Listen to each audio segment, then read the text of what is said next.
Bismillahirrahmanirrahim. Assalamualaikum warahmatullahi wabarakatuh. Waalaikumsalam warahmatullahi wabarakatuh. Saya Ibu Yeli Prasasti dari cabang Sambirjo 1, Sragen. Ya. Sebelumnya saya mohon maaf, mungkin yang akan saya tanyakan sangat remeh-temeh, tapi siapa tahu ada manfaatnya untuk saya pribadi khususnya. Ustadz yang saya hormati, tadi di depan Ustadz menerangkan tentang undangan walimahan. Secara teori saya tahu bahwa kalau kita mendapat undangan hukumnya wajib untuk datang. Tapi di sisi lain saya pribadi kadang-kadang bertentangan antara teori, kewajiban dan keadaan. Kita mendapat undangan, maaf karena saya hidupnya di pedesaan. Alam pedesaan itu sangat rukun luar biasa, toleransinya berukun bertetangga, bahkan kadang kita belum kenal, kita sudah pulang dari kerja ada kunjungan istilahnya atau nasi yang cemental di depan pintu. Padahal kita tidak tahu siapa yang mengundang dan kita belum kenal yang mengundang. Nah, di sisi lain maaf saya kadang-kadang tidak ada anggaran untuk datang ke undangan itu. Walaupun kita tahu bahwa di dalam undangan itu tidak ada ucapan silahkan datang sambil menyumbang. Tapi secara manusiawi kita mendapat kunjungan, kita diundang, itulah yang membebani sekali Ustadz. Nah, itu yang terbaik bagaimana antara perang batin kita tidak datang tidak enak, datang kita tidak ada anggaran. Seandainya kita cari hutang, kita bisa mencari hutang, tapi anggaran untuk membayar hutang itulah yang kadang-kadang kita kerepotan. Jadi kadang-kadang kita mempertimbangkan, wah kadang untuk sanggup anak yang pulang kuliah, kita repot mencari, tapi ada sumbangan. Kadang-kadang iri juga kepada tetangga. Ketemu, saya sudah nyumbang 12 kali, saya sudah nyumbang 6 kali. Kadang-kadang longso juga, kok saya tidak bisa seperti itu, saya harus bagaimana? Nah itulah Ustadz yang saya tanyakan. Langkah yang terbaik menurut Islam tidak diundang. Kadang-kadang kita akhirnya memutuskan, wah wong urung kenal, urung tepang, wes merem-mereman budek-budekan ra datang. Tapi di sisi lain, kayak kepiye ya nek nurut hukum agama, kan seperti itu Ustadz.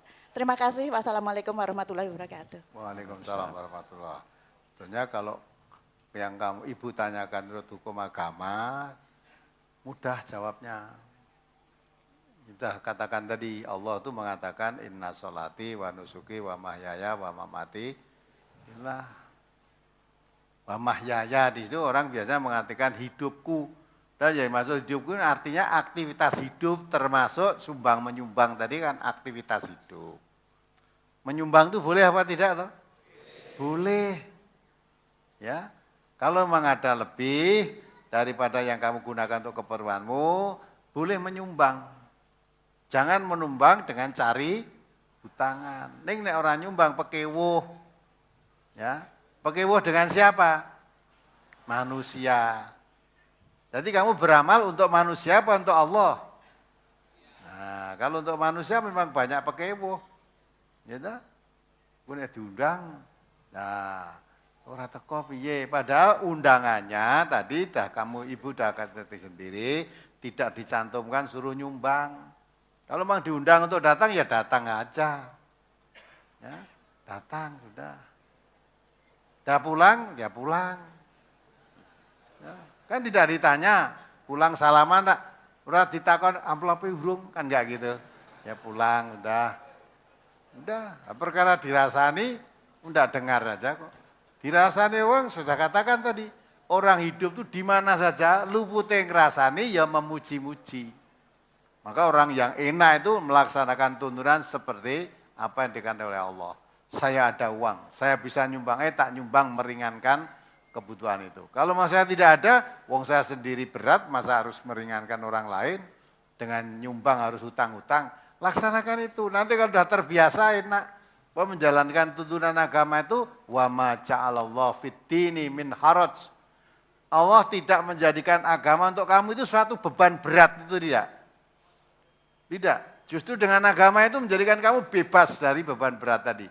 Yuridullahu bikumul yusra wala yuridu bikumul usra. Ya pekewuh dengan manusia tentu ya banyak manusia itu perasaannya lain disumbang. Ya, belum tentu disumbang seneng loh.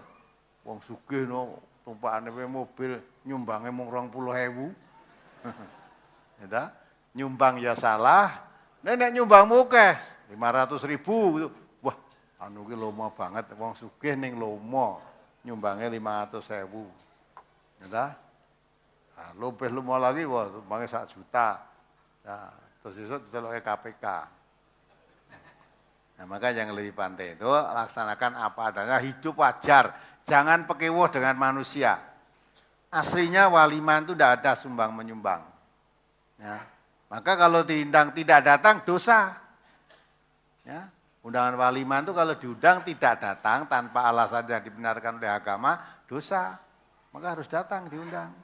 Ini datang kok ganjel ya di sini, nek orang nyumbang piye lah, itu salah dewi. Dirinya sendiri yang meletakkan pada posisi yang salah. Ya, wong Nabi aja undangan sing walimah itu yang paling baik itu yang diundang orang yang perutnya lapar kok. Maka tidak mengharapkan sumbangan, wong yang diundang itu yang lapar-lapar perutnya. Jadi jangan malah mengutamakan sing diundang yang sugih-sugih, yang tidak punya kira-kira mangan sego kasih orang malah ratau diundang. Padahal dia makan nasi itu tuh mau nenek undangan, ini malah diundang. Nah, artinya itu diundang. Makan, ya cukup untuk orang, ya berapa kekuatannya, kalau cukupnya untuk orang 100, jangan cukupnya kemampuannya ngundang 100 orang, ngundang 1.000 orang, kekurangannya nanti utang dulu, ya, itu juga memberatkan dirinya sendiri, akhirnya susah di belakang hari. Tapi kalau berjalan menurut tuntunan agama, paling dirasani sedih lorong, dina wes, sing rasani mosok terus kan bar. Itulah, jadi tidak usah pekewuh dengan manusia.